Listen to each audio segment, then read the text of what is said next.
Good afternoon and welcome to the podcast. I'm Nick Drago. Bet those of you watching on YouTube weren't expecting to see my face, but here I am. Playoffs, playoffs, playoffs. The NHL postseason is red hot, on fire. Ouchie, ouch. Also, the NBA season's gotten their postseason started. Plus, we have some MLB action for you today, so don't go anywhere, friends, because sports is next.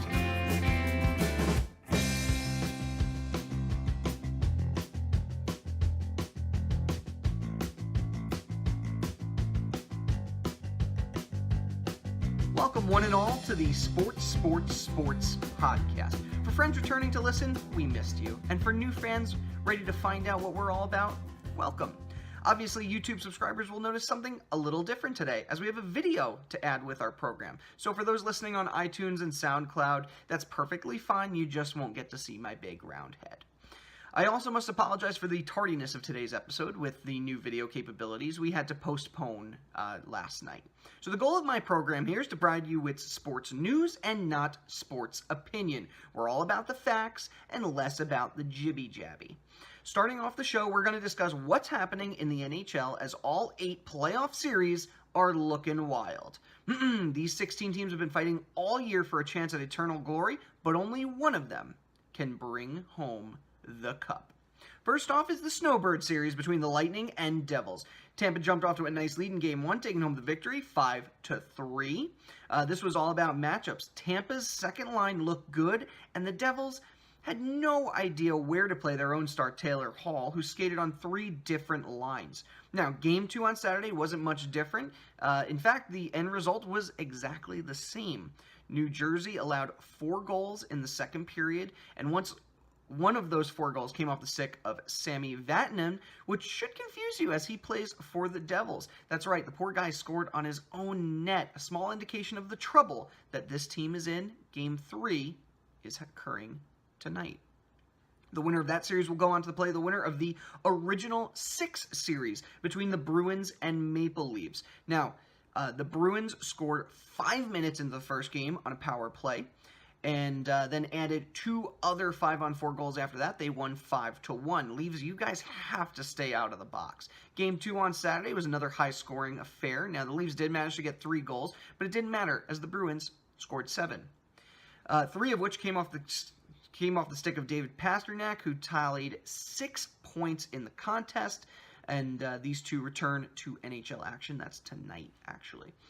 Next up in the Metropolitan, it's the I Hate the Penguins series between the Blue Jackets and the Washington Capitals. And has this been an interesting series? These teams went back and forth in Game 1 with Columbus tying it up 3 minutes ago and then pushing it in the overtime goal to win that game. And fans had to patiently wait for game number 2, which was last night. And once again, it went in favor of Columbus. They had 3 goals in the second period. Washington, they are famous for playoff chokes, having never in their history made it past the second round. So when they don't play well, or when they're backed in the corner, they do not play well. Now, they'll go on to play the winner of the Keystone Series between the Penguins and Flyers. Now, I don't even know what to say about Game 1 here, except for wow. The Penguins scored 7 goals, 3 of which came off Sidney Crosby's stick, and all of them are worth watching again in slow motion. Now, most importantly, that game marked 3 straight shutouts for Matt Murray in the postseason. We'll talk about that later. Game 2 went the other direction as the Flyers suffocated the Penguins' attack and put 5 in the net. That evened up the series. And then Game 3 was last night in Philly, and while the score was exactly the same as Game 2, it actually went to Pittsburgh. So basically back and forth blowout so far. Can we just get one close game? In the West, we have the Country and Coors series between Nashville and Colorado. Preds jumped onto the early series lead, winning Game 1 5-2. They also introduced the Catfish Tank into their arena in honor of their tradition of throwing catfish on the ice before home playoff games.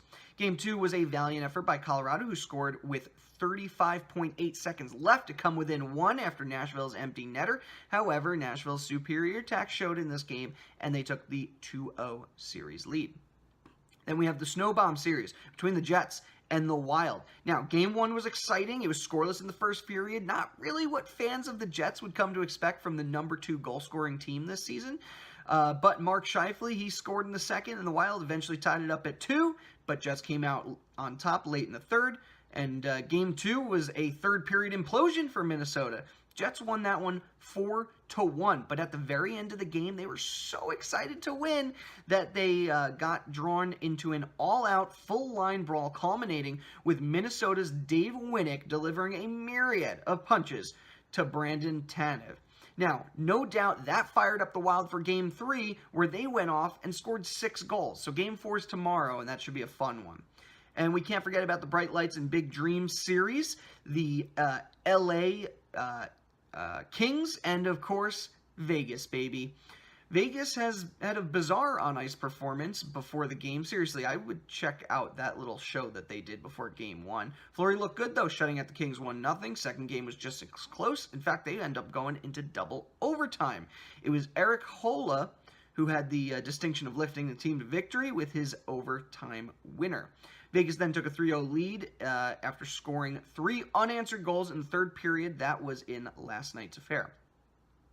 And lastly, it's the Pacific Coast Highway Series between the Sharks and the Ducks. Now, the Sharks suffocated the Ducks' attack with a 3-0 victory on Thursday. That was in Game 1.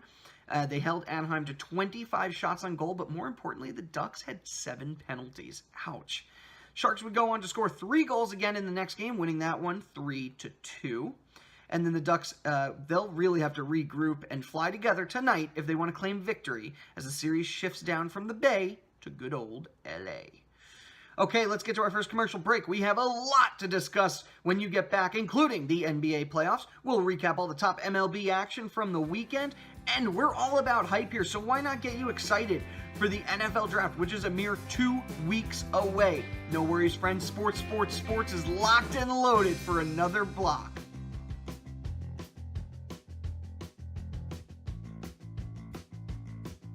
Howdy ho, amigos. I'm Nick Drago, executive producer and host of Sports. Boy, this sure would be a great place for an advertisement. It's a shame you have to listen to my voice instead.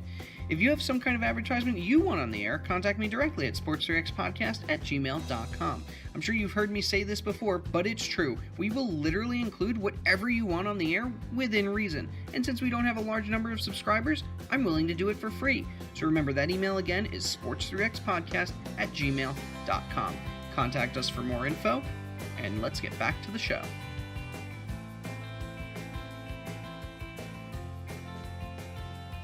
And we're back. The NBA postseason is underway, and while the first and second rounds are historically one-sided, we've seen a few close matchups thus far. We're going to take a peek at all the series going on as these 16 teams try to bring home a championship. Now, the first matchup is USA versus Canada in the Magical Dinosaur series between the Raptors and the Wizards. Now, this series is not much of a done deal as you may think. In 4 games this season, these two have been evenly matched with the series split. Game 1, however, would tell you the same story, as the Raptors came out on top, 114-106, so closer than many of us would have expected.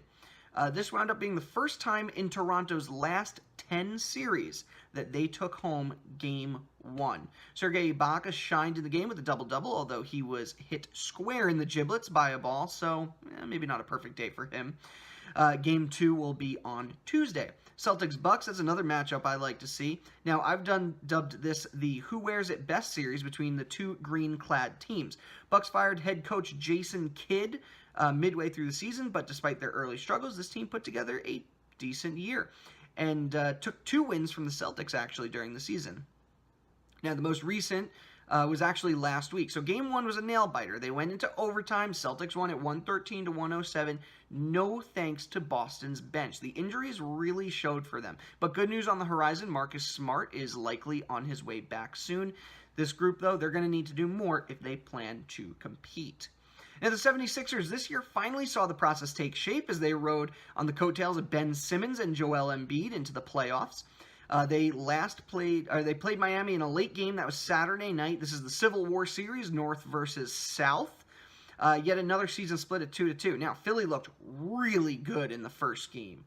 Like, watch out, top teams, because we're built to last good.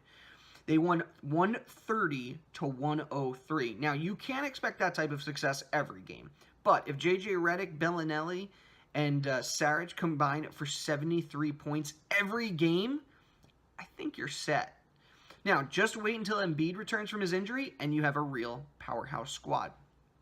Cavaliers took a jump into the dumpster fire towards the end of the season and hit the reset button by overhauling the entire roster. Now, it's tough to come back from that, but it'll be interesting to see how they fare against nearby rival Indiana in the next-door neighbors series.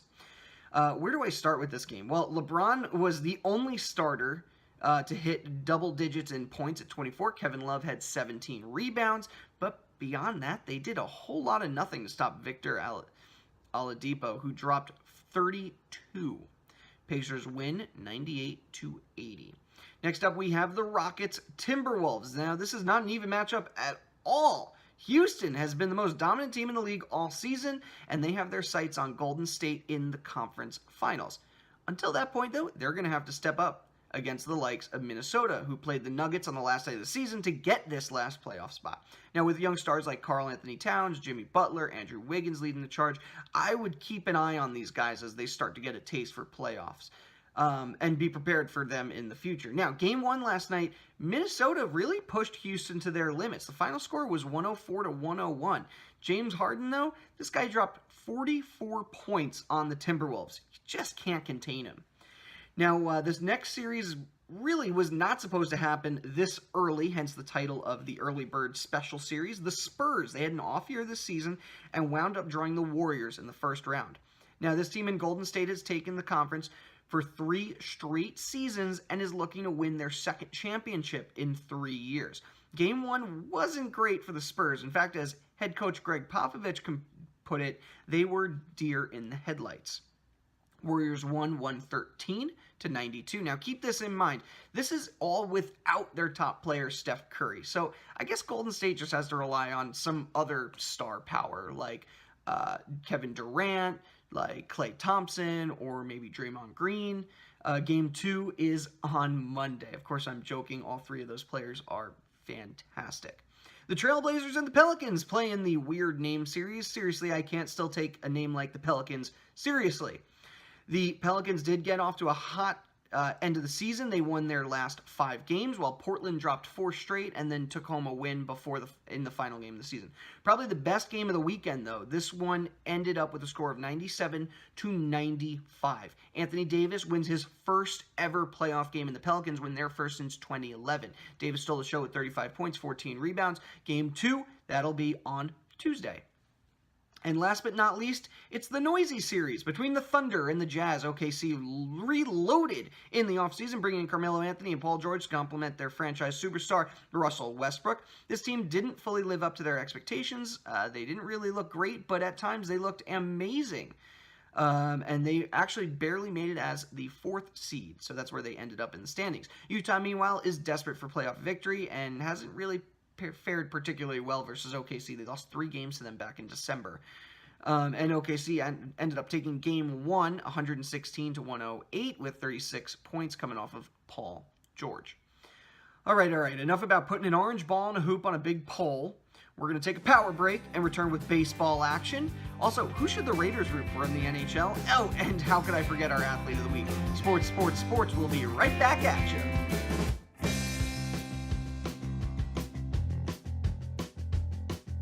Hi, Nick Drago again. I'm still waiting on you to contact me about putting your ad on my show. Remember, friends, I'm offering this for free. We want to keep building our viewership, and it would be a great opportunity for your business, or it's a great spot for just a personal message. Sports would love it if you would advertise with us, and I'll advertise anything within reason. So if you or a friend would like to have your advertisement present on our show, please contact me at sports3xpodcast@gmail.com. I'll be waiting patiently by my computer.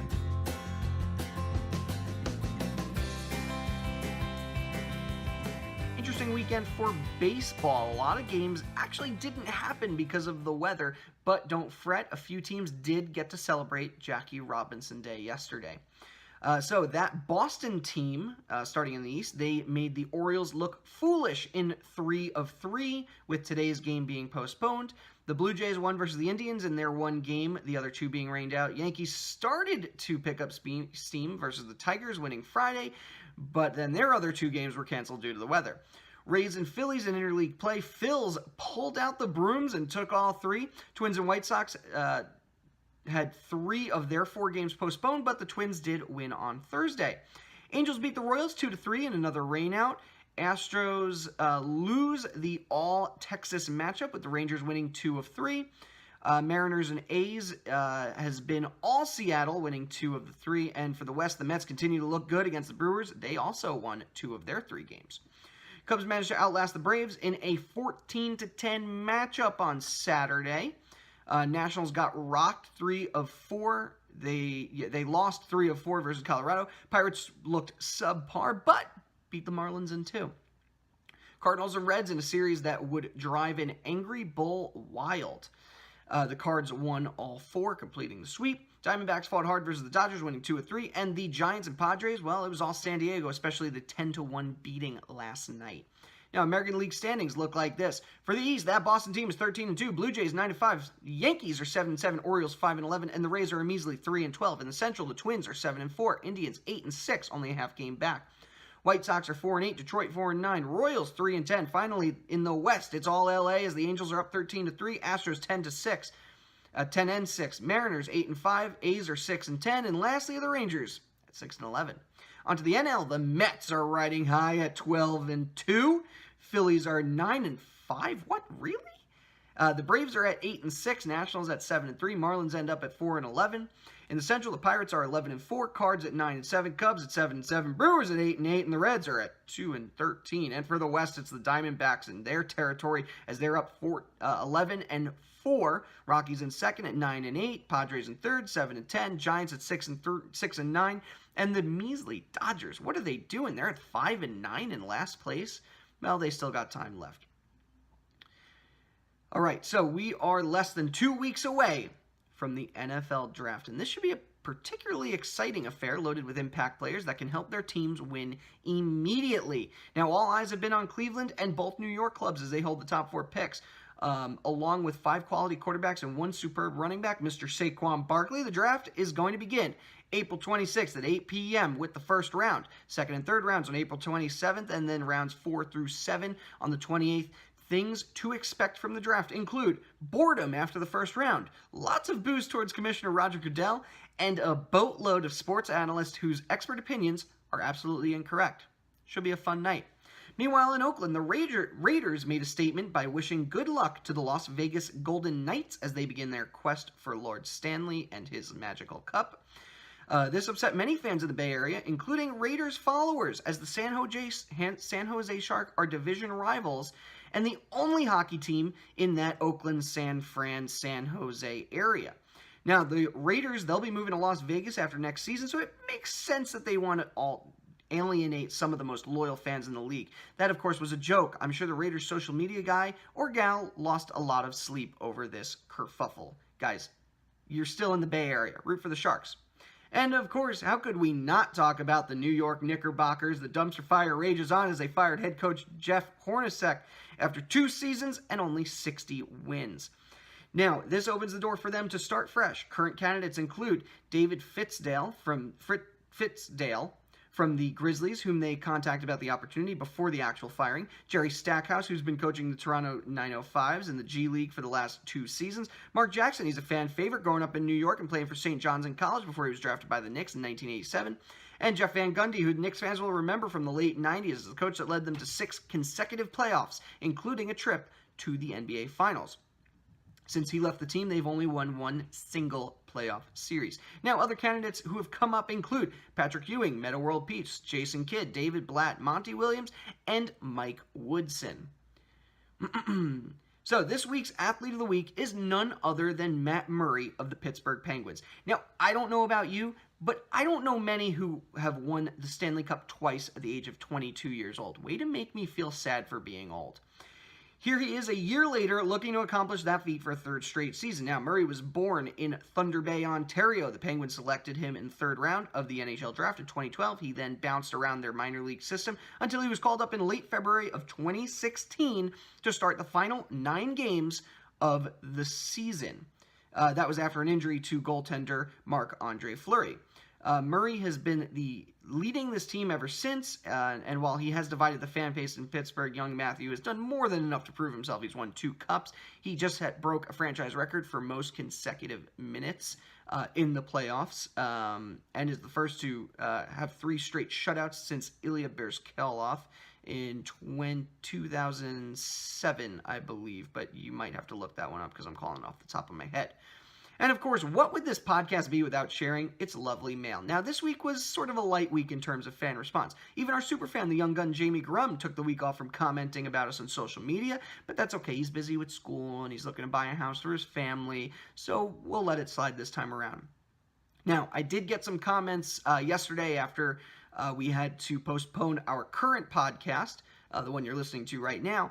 A lot of people asking me to promote NASCAR and Formula One, so maybe we'll have to add some racing into the show, guys. Not today, but keep your eyes out for it in the future. Love to make my fans happy. Now, to all those in the world that would like to have their comment or question read on the air, it's simple. Just email us, sports3xpodcast@gmail.com. Trust me, it's super fun, and it's really easy. Special thanks, as usual, to our content editor and logo designer, Johanna Albert. The music for this podcast is a song called Golden Sunrise by Josh Woodward. The link to his song can be found in our show notes. Special thanks to my social media warriors, Mary Kay Albert and Lori Drago, along with a few new page likers like Jason Koontz, Lois Butler, Nicole Lyons, and Brandon Marshall. For anyone who wants to be on or just have their message read on our podcast, email us, sports3xpodcast@gmail.com. I almost messed up our own name. Coming up for the week, NHL and NBA playoff matchups are going to be on every day, so you have no excuse to miss any of that action. For baseball, Twins and Indians play this week, plus the Mets and Nationals. Now, that's some rivalry fun right there. Keep an eye out for those. Now, I'm heading off to bed, but before I go, don't forget to like, comment, share, email, whisper it in your dog's ear, smack your friend right square in the jugular, and let them know that sports is here for you to enjoy. You can find us in multiple languages now, including English, American, Australian, and Antarctican. Buckle up for more action next week, but until then, I'm Nick Drago. Thanks for stopping by.